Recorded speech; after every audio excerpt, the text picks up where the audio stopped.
Back near the start of winter in 1875, I signed on with the North Pine Timber Company. They hired me for their big seasonal push way up north, deep in the Alaskan taiga forests.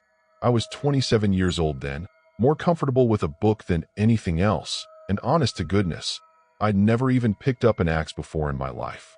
My job wasn't about cutting trees or hauling logs, though. Nope. My job was keeping the book straight, writing down the day's take. How many cords of spruce we got, how many pine trunks were cleaned up, even how much kerosene each lantern burned down per shift. I was the camp clerk, the fella behind the inkwell. Name's Elias Vorn. And I wrote everything down, right up until the writing itself got too risky to keep doing. When we finally crossed that last snow-covered mountain pass into the North Pine Basin, there were 121 of us sweating and freezing together. We were a mixed bunch, Swedes, Finns, Scotsmen, and a handful of Americans from the Midwest states. Most of these boys had done hard labor before, working railways, mines, lumber yards, anything to earn a winter's pay and the promise of steady work, far from the troubles and hard times back home. The trip took 9 days by rattling train, then another 6 slogging on foot through valleys locked solid with ice. Trees started closing in around us like giant walls, trapping us inside a world made of nothing but bark and deep shadows. The logging site wasn't any kind of town. It was just a clearing, a frozen scar ripped into the forest, surrounded by pines so tall they scraped the gray sky. Rows of bunkhouses sat out there on the hard-packed snow like little matchboxes somebody dropped, thin threads of smoke curling up from their black stovepipes. We had a cookhouse, a sawmill buzzing most days, a tool shed, and even a small telegraph post they said worked, though I never once saw anybody send or get a message on it. Then there was this deep pit near the frozen creek. Folks said it was for storing ice, but I never saw no ice hauled into that hole. Just crates and barrels, usually sealed up tight. Now, I know you've probably heard the strange, dark stories about the old frontier, about the cold driving men crazy, about the things desperate folks are supposed to do when the snow piles up too high and the belly gets to gnawing too loud. But what happened that winter at North Pine? It wasn't no slow slide into madness. Not at all. It was planned out. It was carried out. It was managed. What happened there wasn't just some awful tragedy. It was an operation. Before we get any deeper into this story, I gotta ask you something personal. Where you listening from right now? Drop it in the comments for me, would you? If you think uncovering these lost pieces of history is worth doing, hit subscribe and stick close. What I'm fixing to tell you was never supposed to make it out to the outside world. Our foreman, Grant Harker, was a man of exact habits and mighty few words. He looked to be in his mid-50s, hair gone gray, and he moved with this slow, steady walk, like he'd never hurried a single step in his whole life. The men respected him, sure, but precious few actually liked the man. He'd been with North Pine for over 10 years, running camps up in British Columbia and the Washington Territory before they stuck him with this northern push. He believed in systems, routines, rituals, ledgers. He believed staying alive out here wasn't about muscle. It was about who was in charge and keeping a tight grip on things. He never raised his voice. Didn't need to. The first couple weeks rolled by quiet enough. The men worked in pairs or little teams, swinging axes at huge spruce and pine trees, stacking the cut timber onto sleds for hauling out eventually. Days were cold, sure, but you could manage it. There was joking around the dinner tables, stories swapped about home, about girls, about wild drunk nights back in St. Paul. The cook, a skinny fella named Braddock, kept the meals simple but hot. Beans, salted pork, boiled potatoes. His kitchen was always spotless, cleaner than you'd believe, and his knives? They were always sharp enough to shave with. But there were little signs, easy to miss if you weren't looking, that maybe everything wasn't quite right. First week in, somebody found a big white-tailed deer strung up upside down in a tree right on the north edge of camp. Gutted clean, but nobody had touched the meat. Some of the boys laughed it off, called it a hunter's prank. Others muttered it was a warning. Harker just had the carcass burned and never said another word about it. Then, supplies started running thin faster than they ought to. Barrels of flour showed up looking only half full. Kerosene seemed to vanish quicker than my ledgers could account for. By the third week, Braddock stopped serving any meat at all, blaming a holdup with the delivery from the company depot down the line. I asked Harker to see the official supply reports. He told me they'd already been sent off, but the telegraph wires were acting up something fierce this far north. I offered to ride out myself, try a manual check of our own stock. He shut that down quick, said we weren't desperate enough for that yet. So I just kept my own books. I wrote down when the potatoes started running low. I marked when Braddock began serving broth so thin you could see clear through it. I counted how many men started asking for seconds that just weren't there. And I noticed how the cookhouse started smelling different, not of salt pork and grease anymore, but something heavy and sweet, something that just felt wrong. I remember the first real snowfall that just never quit. It started on a Thursday, soft and quiet at first, but by morning light, the camp was buried waist deep in the stuff. The trails we'd used coming in? Gone. Vanished. Even the sled dogs refused to run. We were sealed in tight. And that's when the feeling of the place changed. Work kept going, but the easy camaraderie? It dried up. Men started sticking to themselves, keeping quiet. Meals turned silent as the grave. The pile of firewood shrank down way too fast. And still, every single night, Harker would walk the camp, a lantern in his hand, stopping at each bunkhouse to ask the men plain and simple, "Sleeping all right?" They weren't sleeping well. Neither was I. Then came the first death. The official report called it an accident, said a tree fell wrong, caught by a sudden gust of wind. But I was there. I saw how they moved the man's body. I saw the dark blood soaking into the snow.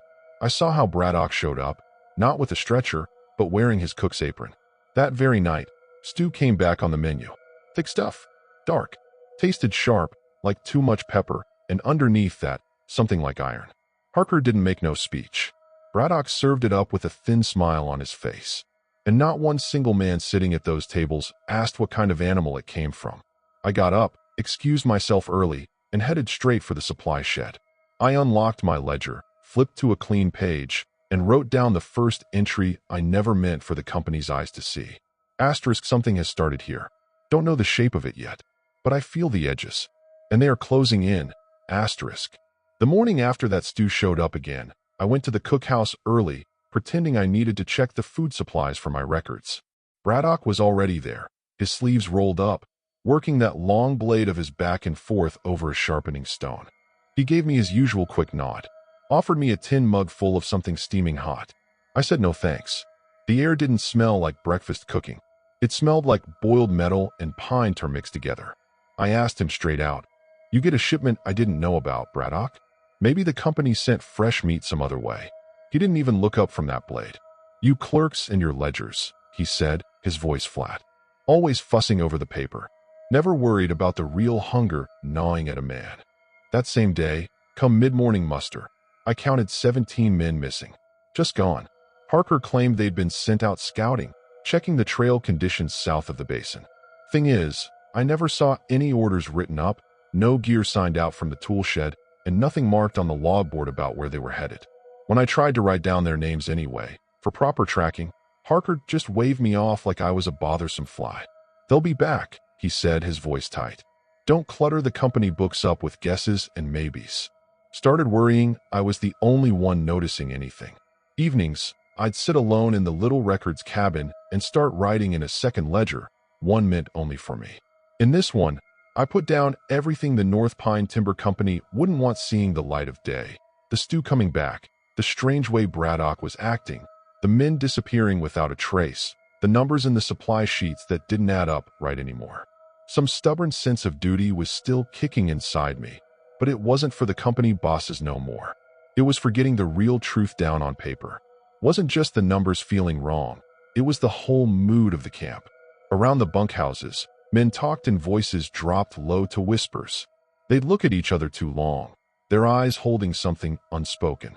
There was a new sharpness to how they acted polite, like every little thing they did was being watched and weighed. They still swung their axes. Trees still fell. But the rhythm felt different now. Harder, more brutal, like the forest itself had turned into the enemy. The laughter stopped dead. The songs folks used to sing vanished. No more stories about home, about wives, about kids back home waiting. Just the scrape of boots on hard snow and the clang of metal biting into frozen bark. One evening, walking past that ice pit behind the cookhouse, I saw Braddock lowering something down into the dark hole.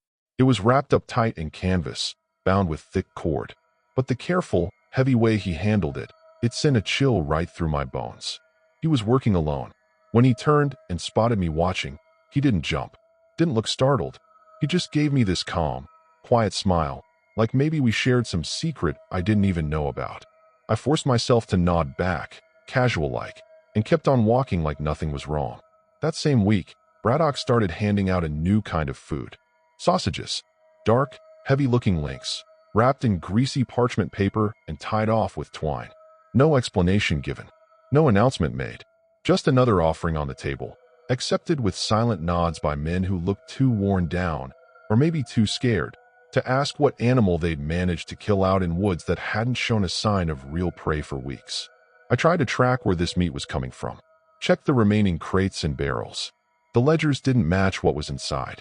Boxes clearly marked dried cod were empty as a picked bone. A big barrel supposed to hold pickled cabbage? Nothing in it but a puddle of melted ice water. My own inventory sheet, someone had gone through it. Changed the numbers. Carefully. Cleanly. It looked like my handwriting. All right, but they sure weren't my words. 7 days after that first big snow buried us, a man named Ryland Hayes vanished. He was one of the few who still talked to me easy, like things were almost normal. We'd even played cards together in the break room before the quiet settled over everything like a fog. That morning, he just didn't show up for his work post. His bunk was empty, his boots gone. Harker didn't say one word about it. Some men just up and leave, he finally muttered when pressed. Too much cold gets into their bones, makes 'em run. I knew that was hogwash.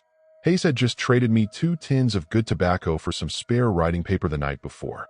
He was planning to write a letter home to his folks. A man planning a letter home doesn't just walk off into the deep snow without taking that paper with him. The next meal Braddock served included sausage again. I stopped eating the meat right then and there. I started hiding my portions instead, stashing them in a hidden crate under the supply shed platform. Wrapped each one careful in oilcloth, marked the date it was served right on the cloth. Didn't know what I'd do with them yet. Proof, maybe. A tally. Something to show a pattern when the time came. The next name scratched off the work roster was Arvid Knutson, a quiet Swede who bunked with 3 others. They claimed he'd gone out alone to chop extra firewood and never came back. But later, I found the very axe he always used, leaning clean and dry against the sawmill wall. It hadn't touched wood that day. I took my concerns straight to Harker again, picking my words real careful. "Mr. Harker, sir," I started. "We ain't had no supply trains come in or go out. No messages getting through. And men are just disappearing. If there's some kind of plan happening here, sir, I need to be let in on it. For the official record." He stared at me across that desk of his for what felt like an hour before he spoke. "Do you think I'm unaware of these things, Mr. Vorn?" His voice was ice. "No, sir," I managed to say.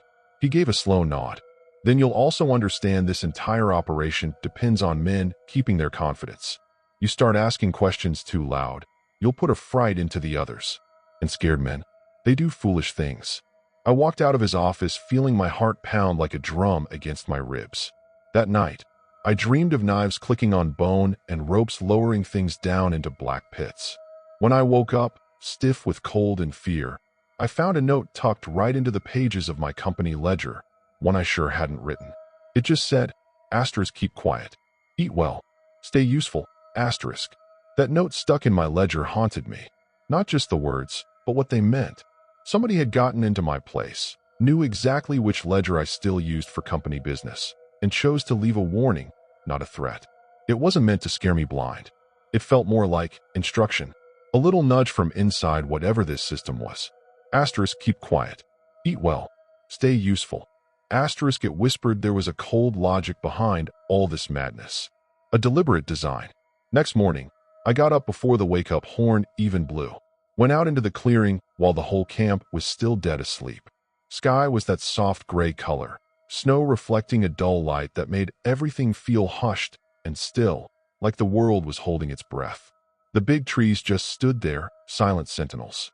Then, out the corner of my eye, I saw Braddock crossing the open ground towards that pit behind the cookhouse. His coat was pulled tight, and he was dragging a small sled behind him. I followed, keeping my distance, staying low. I stopped dead when I saw Harker step out from behind the tool shed. He met Braddock right by the pit. They talked, voices too low to catch any words, but the way they stood, it wasn't an argument.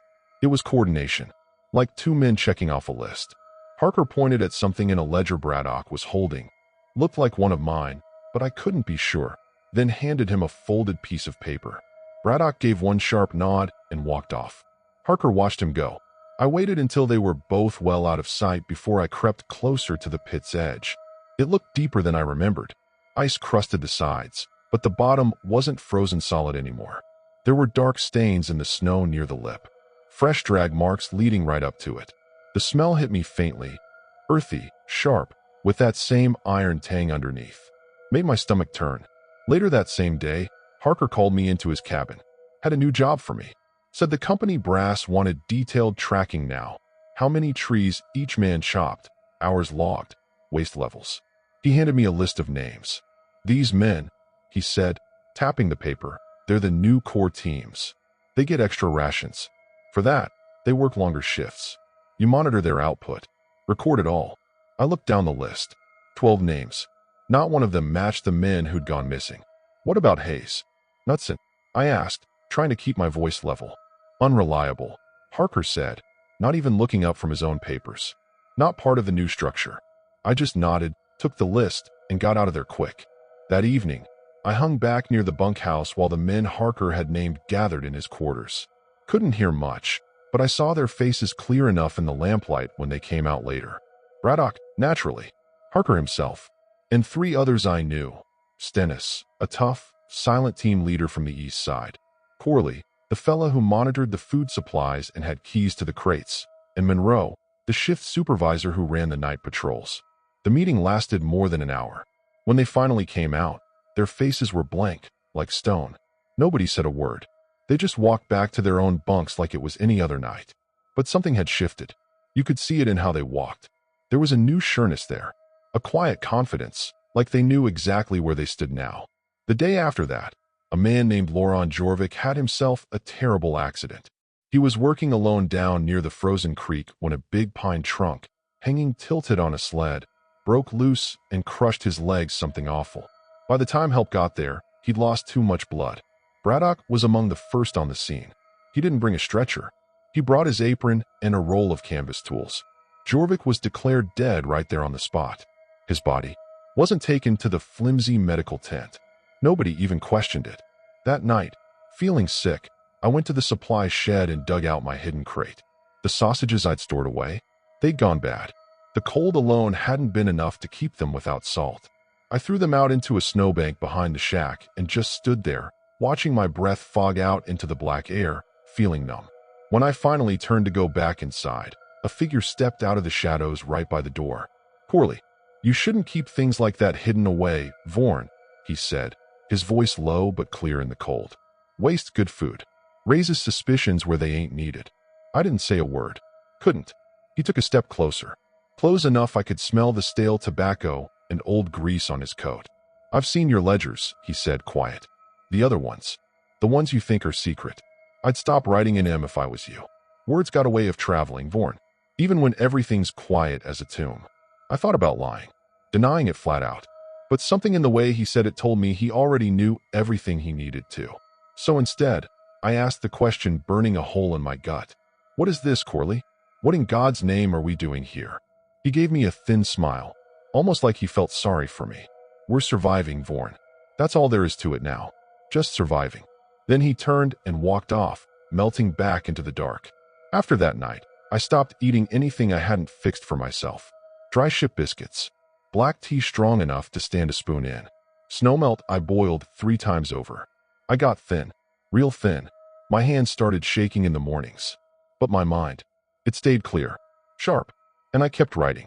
Every single thing I saw. By the 3rd week buried in that white hell, the whole structure of the camp had changed. Clear as day, there were 2 kinds of men now. Those who ate from the special stores Harker controlled, and those who got their fill only from Braddock's big cook pot. The first bunch, they got stronger, harder. The others, they got weaker, slower.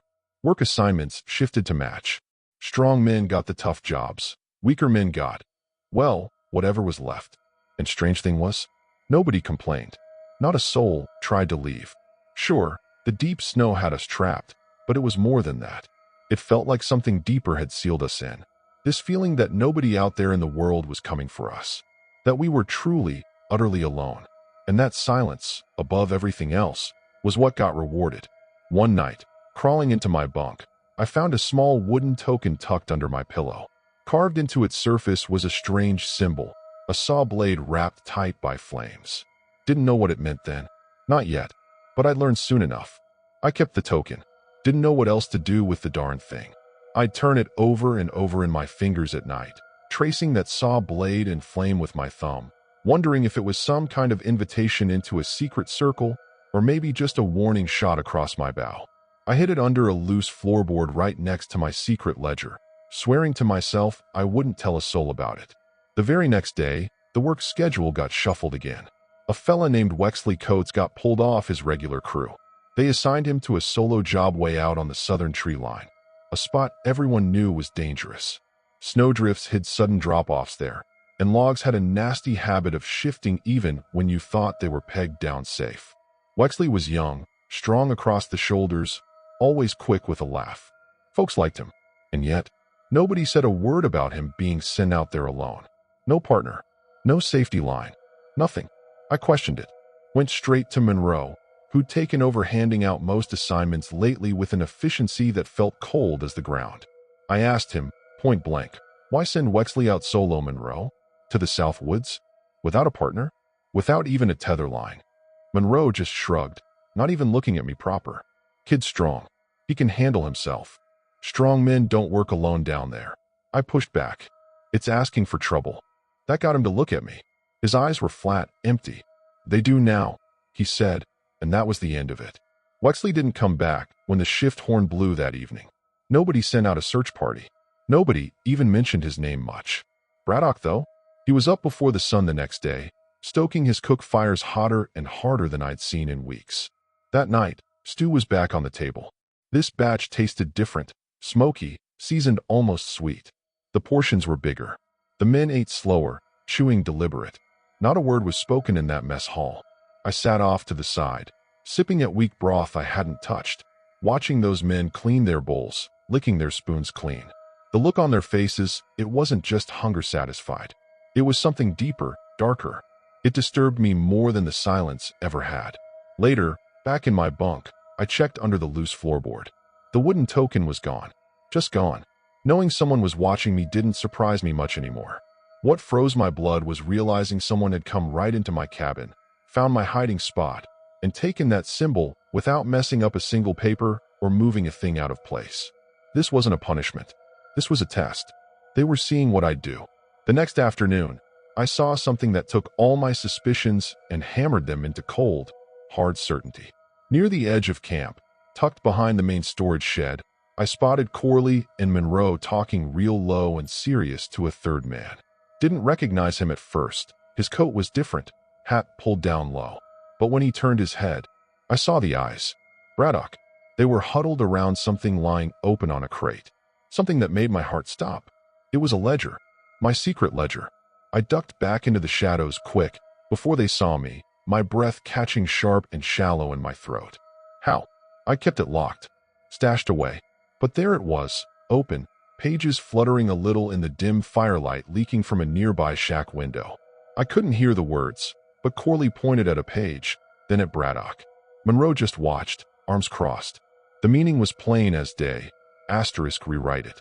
Or else, asterisk. Here's the rewritten second part, following all your requirements. Expanded, fully voiced, and transformed into a simple American voice while preserving every chilling detail. All right, partner, let me pick up where we left off. That slip of paper I found behind Corley's bunk wasn't no list of names this time. Just words. Coded phrases, cold and clinical-like. Things like 5T scribbled next to high marrow density. 1R beside poor yield, recent illness. 3H matched up with best smoked. Down near the bottom, it got downright creepy. Frost bruising degrades liver. Took me reading it twice for the full meaning to hit me like a frozen axe handle. This weren't no simple food ledger Corley or someone was keeping. This was research. They was refining the whole awful process, writing down not just how to survive, but the actual biology of, well, of using folks. What parts was good to take, what to throw away, how to get the most out of it. But chiller than them notes themselves was the last line, scrawled quick in the margin. Braddock keeps the ratios. Harker keeps the silence. But someone else is choosing. I left that parchment right where I found it. Couldn't risk moving it. That night, I went looking for Hilka. Couldn't find him nowhere. His bunk was stone empty. His pack gone. His boots vanished clean off the floor. Nobody claimed to have seen him leave. Not a soul heard a sound. Like he'd just evaporated. I checked the camp edge, the river line, even that tree root where I'd buried the scrap of the original list, still tucked safe under the snow, untouched. But there, jammed into the bark like a calling card, was a single wooden coin. Circular, etched with that same saw blade wrapped in flames. He'd either taken the escape plan with him, or someone had taken it from him. Either way, I was alone again in that frozen hell. I knew the cookhouse was always locked tight after dusk, but I'd spent enough nights skulking in the shadows to know Braddock hardly ever bothered latching the side window. It faced a nasty thicket of black spruce, too dense to cut, too damp to burn, so nobody ever went near it. That night, while the rest of the camp shuffled through its silent routines, I slipped out the back of my cabin, circled wide through the drifts, and came up on the cookhouse from behind. Snow had softened just enough to swallow my footsteps whole. I reached the window, eased it open quiet as I could, and crawled on inside. Place was colder than I figured it'd be. Fire banked low, pots and pans hanging in neat rows. Cleavers, bone saws, scrapers, all polished to a dull shine. Smelled faintly of cloves and vinegar, and underneath, that same old metallic tang. At first glance, everything looked shipshape, Braddock's usual neat freak self. Then I spotted the drawer, built right into the bottom of the big central butcher's table, flush with the wood. Never noticed it before. No handle, just a shallow groove you could maybe get a fingernail into. I pried it open slow, inch by careful inch. Inside were two things. A leather-bound book, thick and serious looking, and a stack of index cards, all tied together with rough twine. I went for the cards first. Each one was labeled with a number, then initials, then a set of dates. Some had little notes scribbled. Early frostbite, discard feet, ideal age range, pre-soaked meat, softens marrow. Felt my stomach turn. I set him aside and cracked open the book. What I found was worse than I ever imagined. This weren't no ledger. This was a whole dang system. Braddock had cooked up an entire way to sort the men, not just by their bodies, but by their personalities. Profiles. He'd split them into categories. How strong they were, who their friends were, how likely folks back home would miss him, how much fight they'd put up, how quick they adapted. Pages was marked with initials I started to figure out. F for form approved, P for potential, X for excess. Some pages had sketches, muscle diagrams, charts showing how much yield you could expect. Others had notes on how each man acted under pressure, fear, cold, hunger. Then, toward the back, I found a page I sure wasn't expecting. Elias V. Underlined. Beside my name were 3 columns. Observer, not yet compliant. And the third one. Possible replacement. Replacement for what? I couldn't rightly say yet. My fingers were shaking as I flipped to the last entries, hoping maybe I'd find Hilka's name, get some clue. Instead, I found something worse. A symbol, hand-drawn big across 2 whole pages. Showed a ring of figures standing in a circle, with one fella tied up with ropes in the middle. Above him was a word I'd never seen before. Not English, not German, not any writing I knew. Looked made up. Invented right there. Beside the drawing was a date, January 10th. For days away. And under that, just one note. The first real test. I froze solid, that book heavy in my hands. Then I heard it. Not a door creaking. Not footsteps. Breathing. Slow. Ragged. Coming from somewhere under the floorboards. I crouched down low, stepped soft as a cat towards the back pantry, and opened the trapdoor I always figured led down to a root cellar. The smell hit me first, worse than before. Mold. Damp canvas. And something sour, gone bad. I climbed down the rickety ladder. Place was low-ceilinged, lit only by a single oil lamp swinging from a hook. Crates lined the walls, most sealed tight. But one was open. Inside, under a thin wool blanket, was Hilka. Alive, but barely. His skin was like old paper, lips cracked and bleeding. His arms were tied tight at the wrists, but his eyes flew open when he saw me. He tried to speak. Nothing came out but a dry rasp. I yanked the cloth away. He was skin and bones, partner. Wasted away. I fumbled for my knife to cut them ropes when a sound above stopped me cold. The cookhouse door had swung open. Boots. 2 pairs. Braddock's voice, calm as you please, drifted down. He's not ready yet. Let him stew a bit longer. Then the trapdoor above my head closed with a soft thud. Darkness dropped over us like a sack. Realized right then, I hadn't saved Hilka. I'd just gone and joined him. That soft thud sealing us and felt almost kind, but right then it was a death sentence. Hilka's eyes went wide as the light vanished, and I heard his breath catch, turning shallow and scared. The quiet down there in that cellar was heavier than the ropes on his wrists, heavier than the cold biting through my coat. It pressed down. I worked quick, sawing through the bindings with my knife, whispering whatever poor comfort I could muster. Easy now, hang on. He didn't speak, just nodded slow, each little movement looking like it cost him everything he had left. The crate they'd stashed him in didn't have no lid anymore. Maybe they figured they didn't need one. Maybe they thought nobody'd be fool enough to come back down. I scrounged behind a crate marked dry beans and found a box of half-frozen root vegetables. Turnips mostly. I fed Hilka thin slices, rubbing snow on his cracked lips just to get some wet into him. Time crawled. Maybe an hour passed. The oil lamp above us flickered its last and died, plunging us into pure, thick black. But darkness gives you one gift. It makes sound sharper. That's how I heard it. A soft click. A latch giving way. See, Braddock, for all his fussy order, forgot one thing. His apron, hanging on a peg by the cellar stairs, held his key ring. When I'd scrambled down earlier, I'd brushed against it by accident. I felt my way back in the pitch black, hands scraping rough wood. And there it was, still hanging like a promise. 6 keys. One I knew fit the root cellar padlock. Another opened the main storage tent. One I recognized as the key to the northern sled yard gate. The others were a mystery. I climbed those rickety stairs slow and quiet, pressing my shoulder hard against the trapdoor. Heavy, yeah, but blessedly not locked. Just latched from the outside. Braddock must have figured we were too weak or too scared to try. He figured wrong. I shoved it open just enough to slither through, then reached back down, grabbing Hilka under the arms. He was trembling bad, weak as a kitten. I hauled him up, throwing his arm over my shoulder. We staggered like drunks towards the back pantry. From there, a narrow door led into the adjoining storeroom, a place Braddock had always kept locked, never let me near. We slipped inside and closed the door soft behind us. What we found weren't no food storage. It was preservation. Shelves lined the walls, but not stacked with beans or flour.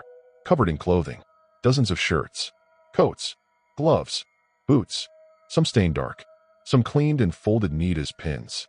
Every single item had a little tag tied to it. Dates, initials, height, weight. These were the leftovers. The ghosts. Fisher's coat. Knutson's. Wexley's boots. Even Corley's were there, polished clean. And stacked neat as you please in the corner. More ledgers.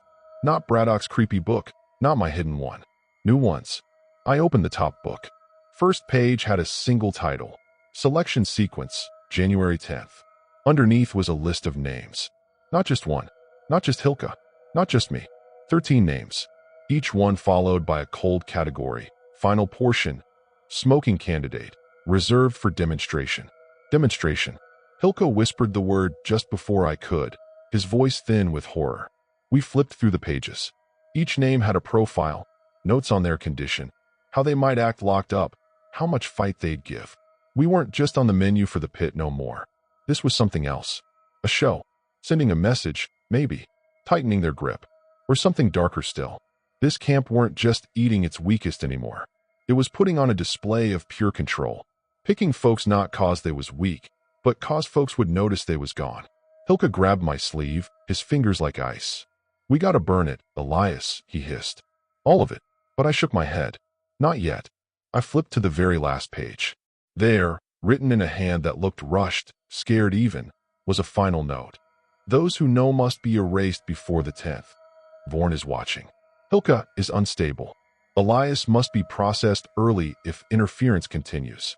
Processed. I stared at that word till the letters blurred on the page. We'd crossed a line. We weren't just inconvenient secrets no more. We was a threat to their whole rotten order. And there wouldn't be no more warnings tucked in ledgers. No more notes. I stuffed that ledger deep inside my coat. Hilka grabbed the key ring. We slipped out the side door into the biting wind and snow, our footsteps swallowed whole by the storm. We didn't run. Not yet. Had one last thing to do before we lit out for good. That night, the wind howling down from the peaks carried no smell of smoke, no hint of cooking. The camp lay quiet, but it was the quiet of an empty house, not folks resting. The fresh snow had softened every edge, paths, buildings, footprints, till the whole clearing looked like a blank page somebody started writing on, then just quit. Hilka and I moved like ghosts under the cover of that darkness, ducking between bunkhouses and storage sheds, using the narrow gaps where buildings butted up against each other. The foreman's cabin sat apart at the far end, raised up a bit on heavier timbers, porch sturdy, windows always hidden behind thick curtains. We got there without seeing a soul. The lock on the front door clicked open easy with one of Braddock's keys. Inside smelled like cedar oil and old dust. A big desk stood square in the middle, neat and tidy, papers stacked, ink pot sealed tight. Beside it was a cabinet with a few deep drawers. We didn't waste no time. First drawer held work schedules. Second one had supply invoices, most looking faked or changed around. But the third drawer, the lowest and deepest, held something different. Telegraph slips, handwritten ones. Some even had stamps. Dated, but none ever sent. I scanned the top one, dated over 5 weeks back. Request immediate resupply, stop conditions, deteriorating, stop, 5 men, lost, stop, camp morale, declining, stop, injuries, mounting, stop, game scares, stop, consider emergency recall, stop. Another one, dated just before the first man vanished. Supply train not expected before February, stop, advise preparation for extended isolation, stop, consider reduction measures, stop. The last one chilled my blood. Dated only a week ago. All stable, stop, output consistent, stop, no intervention required, stop.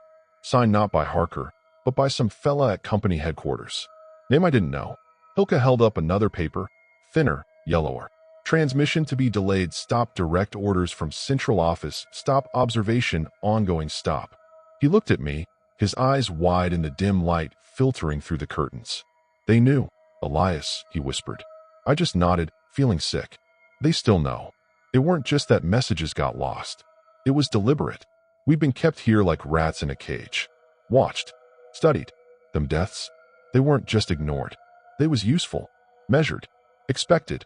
We pried open the cabinet's bottom drawer. Found a wooden box inside. More ledgers, but older. Labeled not by the year, but by phase. Phase 1, initial yield estimates. Phase 2, integration protocols. Phase 3, ration efficiency trials. Each one was filled with charts, line graphs, cold, hard numbers breaking down how long a bunch of men could keep going without outside food, depending on how much internal biomass was available. Never used the word cannibalism. Didn't need to. The numbers screamed it loud enough. I looked at Hilka. This ain't about survival no more. He shook his head, face grim. No, it's about proof. We took the worst of the papers, the most damning ones, and stuffed them inside our coats. I wrapped the oldest ledger in a strip of canvas torn from a bunk curtain and tied it tight. We had what we needed. Proof. Then, from outside, cutting through the wind, we heard it. A bell. One clear ring. Then another. The camp bell hung over by the water pump in the center of the clearing. Only ever rang for work shifts or when somebody went missing. But it was the dead of night. Hilka peeked through a gap in the curtain. His face went white as the snow outside. They're all out there, Elias, he whispered, his voice tight. Every last one. We slipped out onto the porch, keeping deep in the shadows. He was right. Dozens of men stood silent as stones in a wide circle around the bell post. Not one spoke. Not one looked at his neighbor. The air felt thick, waiting. Then Harker stepped into the middle of that ring. Didn't say a word. Just held up a piece of paper high for all to see. From where we stood, I couldn't make out the words, but I knew its shape. It was the ledger from Braddock's drawer, the one with the selection list for the 10th. He turned slow, showing it to the whole silent crowd. Then he pointed straight towards the cookhouse, and the crowd started moving. Not towards us, towards the pit. They shuffled near silent. boots crunching faint on the snow crust, their breath fogging the air around bowed heads. No voices, no lanterns, just the moonlight catching on axe heads, belt buckles, and the wicked edge of Braddock's cleaver swinging at his side like a grim clock pendulum. Hilka and I trailed him, keeping well back, moving from tree to tree just beyond the outermost bunkhouses. Stayed low, didn't whisper a word, but every step closer to that pit made my chest feel heavier, like the cold itself was freezing solid inside me. We reached the edge of the clearing and ducked behind a big stack of firewood, watching. The crowd had formed a tight circle around the pit's lip, just like in that awful drawing in Braddock's book. 13 bodies making the ring, one spot empty in the center. But there was no one tied up in the middle now. Just Braddock standing there, arms behind his back, that same damn ledger tucked under his elbow. Harker stood facing him, arms crossed, Monroe and Stennis flanking him like guards. Braddock opened the book, cleared his throat sharp in the stillness. "A change has been made," he announced. The men didn't stir. He flipped to a page near the middle and read a name aloud. Clear as ice cracking. It wasn't mine. Wasn't Hilka's. It was Stennis. I whipped my head around to look at Hilka. His brow was knotted tight in confusion. Stennis took one stiff step forward, his mouth a hard line, fists clenched white. Then he stopped dead. "This ain't the arrangement," he growled. Braddock's face didn't change. Not a flicker. "You've become inconsistent." His voice was flat, cold. "I built this circle." Braddock didn't blink. "And now you break it." Monroe shifted his weight, like he was fixing to grab Stennis, but it never happened. From the edge of the crowd, 3 men stepped forward. Faces I only kind of recognized. Not inner circle, not favorites, just regular workers. They closed in on Stennis. One raised a coil of rope. Another held a meat hook, dull in the moonlight. Stennis turned to Harker, pure betrayal on his face, but Harker just said, quiet and final, "This is for efficiency." The crowd pressed in tighter. What happened next weren't no ritual, wasn't even an execution. It was practice, clean, mechanical, like butchering a hog. When what was left got lowered into the pit, nobody wept. Nobody even flinched. Then Braddock turned back to the book, like he was checking a shopping list. He read the next name, Elias Vorn. My blood turned to ice. Nobody moved a muscle. Braddock looked up, scanning the crowd. "Absent," he declared. "Mark for retrieval." Then he read the next name. "Hilka." "Absent," he repeated. "Mark for retrieval." Harker stepped forward then, his voice cutting through the quiet. "Adjust the sequence. Elevate substitutes." Braddock nodded, quick and businesslike, and scribbled something in the book's margin. Then he said a third name, Monroe. This time, the crowd did stir. A low rustle went through him. Even Hilka sucked in a sharp breath beside me. Monroe blinked, stunned. "What is this?" he demanded, his voice rough. "You stopped reporting intake," Braddock stated, like he was tallying flour sacks. 3 meals unaccounted for. 2 missing portions last week. You broke protocol. Monroe stepped back, hand flying to the hatchet on his belt. But Harker turned his back on him. And that was all the signal them 3 workers needed. They took Monroe down the same way they'd taken Stennis. Clean. Efficient. Hilka whispered beside me, his voice shaking. "It's coming apart, Elias." Taken Stennis. Clean. Efficient. Hilka whispered beside me, his voice shaking.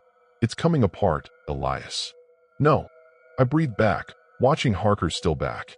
Someone's just changing the rules. We backed away slow and careful, melting back into the tree line as the crowd started drifting apart. No announcement. No big finish. Just the soft, awful sound of shovels scraping frozen dirt and Braddock's steady voice calling out names again for his role. This whole nightmare weren't about right or wrong no more. It was about who held the reins. But now, even control was cracking.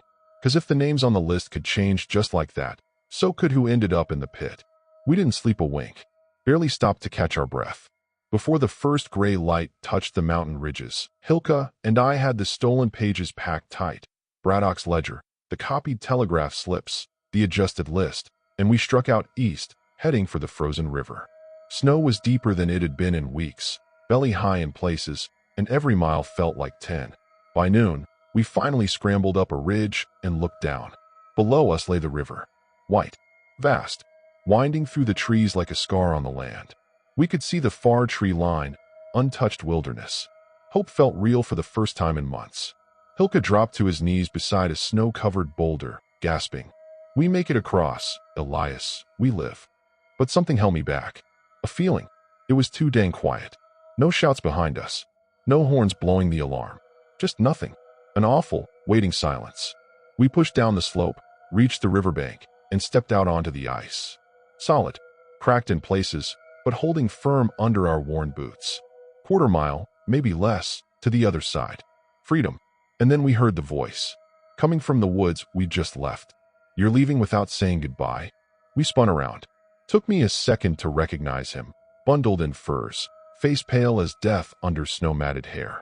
Stennis. Supposed to be dead. Buried. Hilka stumbled back a step. You went into the pit." "I did," Stennis said, his voice rough but steady.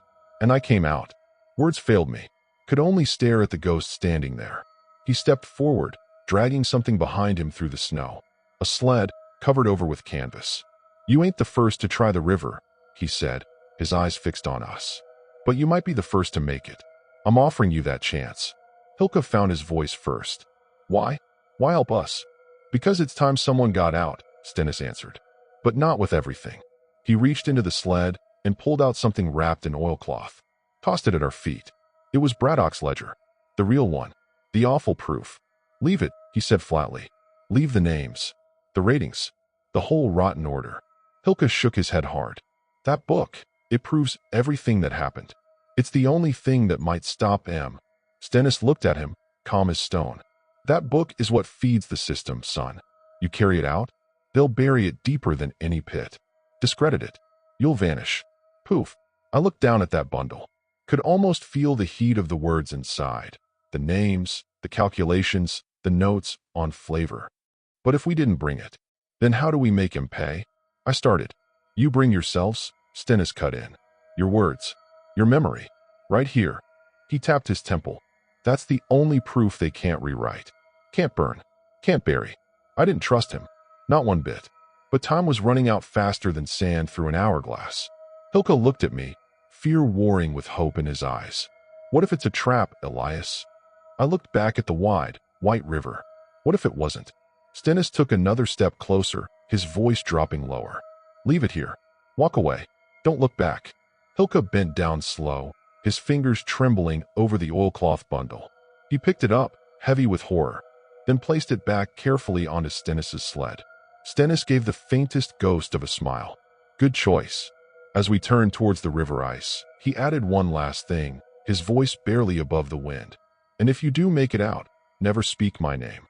We started across that frozen river just as the wind picked up fierce, scouring the snow behind us, wiping our tracks clean as if we'd never been. Nobody followed us onto the ice. But I knew something had followed us out of that camp. The knowing. It was right there with us. 2 days later, half dead with cold and exhaustion, we found it. The outpost sat low in a valley, slumped against a hillside like a tired old dog, roof sagging bad, chimney split clean open. A signpost leaned crooked at what might have been the entrance once. Letters faded but still readable under the frost. Pine Station 4C, established 1872. No smoke, no footprints, just silence and the lonesome moan of the wind through the pines above. Inside was just wreckage, rusted machinery, broken crates, a desk missing its drawers. But on one wall, under layers of old notices peeling like dead skin, was something I didn't expect. A hand-painted board nailed right into the logs. It had 12 names on it. Each name matched a logging camp. Some I'd heard whispers about: Black Spruce, Wolf Run. Others were new to me: Granite Creek, Deep Cut. Next to each name was a small symbol. Most names had been crossed out with thick black paint. Only 2 weren't touched: North Pine, and another one, Stonehook. I stepped closer, squinted. Beside the names, carved right into the wood itself, was that strange symbol I'd seen on the last page of Braddock's ledger, the one calling the 10th the first real test. A circle with 3 vertical bars inside it. Hilka touched the wood, his fingers tracing the carving. "It wasn't just us, Elias." "No," I said, the horror sinking deeper, colder than the river ice. "We were a trial run, one of many." On the far side of the ruined room, a rusted metal box hung open on the wall. Inside was a busted-up telegraph receiver, wires frayed and hanging loose. No juice left in it.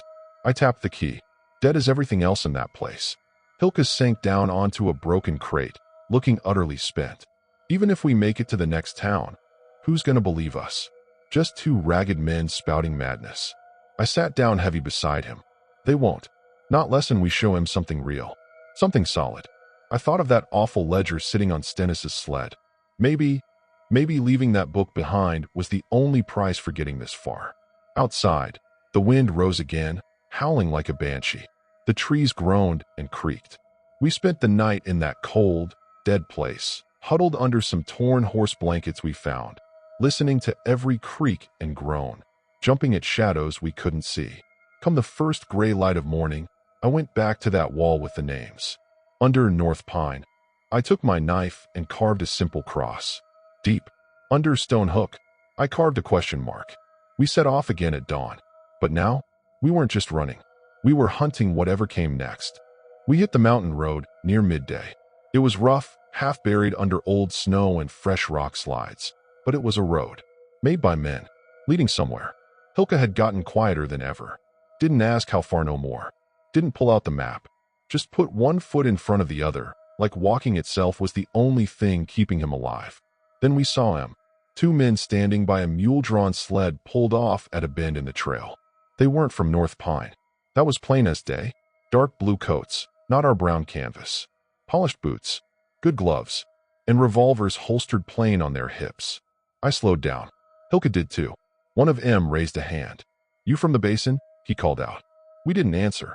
He took a few steps closer. "North Pine, right?" Still nothing. The other man pulled something from the sled bed, a folded sheet of thick paper, official looking. He unrolled it and held it up. Too far to read, but I knew the look. A clearance manifest. Paperwork for making problems disappear. The first man spoke again, his voice flat. "You ain't listed. That's a problem." I took one step forward. "Who sent you?" He gave a thin smile, no warmth in it. "Same people who sent you." "No one sent us," Hilka said, his voice tight with defiance. "Exactly," the man said. He folded the paper and tucked it inside his coat. "Company wants the record clean. Spotless. That means no stories getting out. No letters mailed home. No variables." He looked straight at me. "Your name's Elias, ain't it?" Hilka's hand went for the hatchet on his belt. I threw my arm out quick, stopping him. "You ain't gonna shoot us," I said, keeping my voice steady as I could. "Why's that?" the man asked, head tilted. "'Cause if you was meant to kill us," I said, meeting his eyes, "you'd have done it, for we saw your faces. Got the drop on us easy back in the trees." He didn't say nothing to that. The second man reached into his pack and pulled out a sealed envelope. No writing on it, just wax. He handed it to me. "Walk to the station in White Cross," he said. "Hand that to the foreman there. He'll fix you up. New papers, new names, new work. Far from here." Hilka narrowed his eyes, suspicion thick in his voice. "And if we don't, then," the first man said, matter of fact, "you'll be listed as presumed frozen. Someone back at headquarters will write a real nice paragraph about how brave you boys was, facing the elements." Touching stuff. I tore open the envelope. Inside were 2 slips of paper, pre-filled identification cards, and 1 small black wooden token. The saw blade and flame. Same as before. "We already escaped once," I said, holding up the token. The man nodded. "And you can do it again, long as you stop asking why." They turned, climbed onto their sled, clicked to the mule, and turned it back down the trail. Disappeared into the trees without another word. I looked at Hilka. He was staring at that black token like it was a rattlesnake. "We can disappear," he said softly. "Yeah," I agreed, the weight of that envelope heavy in my hand. But then this whole thing? It never happened. And we both knew, deep down, we couldn't do that. We just couldn't. The town of White Cross was smaller than a gnat, just a handful of rough-built houses huddled together like they was scared of the mountains. Snow was thinner here, but the cold still bit to the bone. We looked like what we were, survivors. Faces hollow, coats torn to ribbons. Hilka limped bad. My right hand was stiff and numb, frostbite for sure. Nobody asked questions when we stumbled into the general store. Nobody asked who we were. Out here, reckon most folks were running from something. We rented a tiny room above the post office using the last few damp, half-frozen dollar bills I'd kept hidden in my boot. That night, we sat across from each other at a rickety table. That sealed envelope with our new lives inside sat untouched between us. "What if they're watching?" Hilka asked, his voice low, eyes darting to the thin curtain over the window. "They are," I said, sure as sunrise. "Then why?" He started, confusion mixing with exhaustion. Why are we still alive? I didn't have an answer for him. Not a good one. Instead, I reached into my pack, past the stolen company papers, and pulled out the thin, blackened notebook I'd carried all the way from North Pine. Not the company ledger. Not Braddock's monstrous book. Mine. The one I'd written the truth in. And I started writing again. Not numbers. Not lists. Memory. I wrote down every single thing. The pit. The lists. The absences. The lies. The cold terror. The awful stews. The ledger with my name marked, possible replacement. Stennis rising from the grave. I wrote until my fingers cracked and bled onto the paper. When I was done, empty and shaking, I tore the pages loose. Bundled them tight in a scrap of cleanish cloth. Found an old, dry tin box that once held pipe tobacco. Stuffed the pages inside.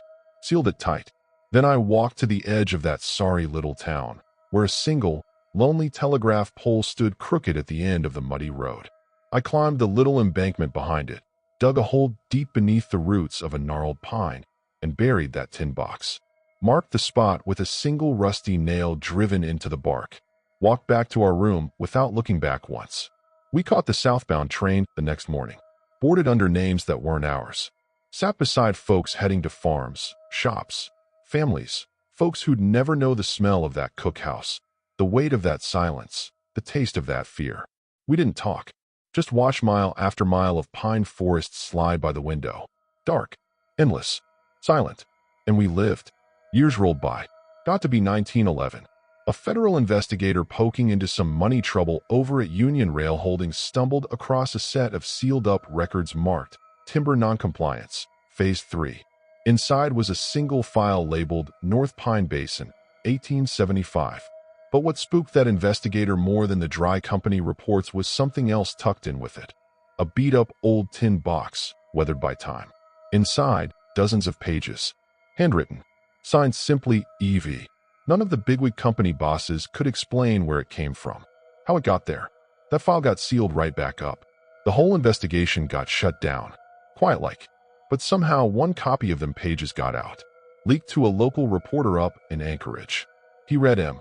Believed M, I reckon. But he never printed the story. Too big, too dark, too hard for folks to swallow. When he passed, his daughter found the pages. She passed him on to a historian, a woman named Margaret Albright. Tough name. Margaret. She wrote about it. An essay called Camp 17 and the Math of Flesh. Got published in some small college journal back in 1958. Didn't make much noise. Most folks who read it probably thought it was just a grim fairy tale. But a copy? It still sits in some library archive. Filed away under Disputed Frontiers, Internal Migration, 1870s. Buried, but not gone. And in that essay, there's a quote. I know it well, 'cause I wrote it. Sitting in that cold room above White Cross Post Office, fingers bleeding onto the page. It says, "If survival means silence, then let me speak. Let me scream. And partner, now you've heard it too.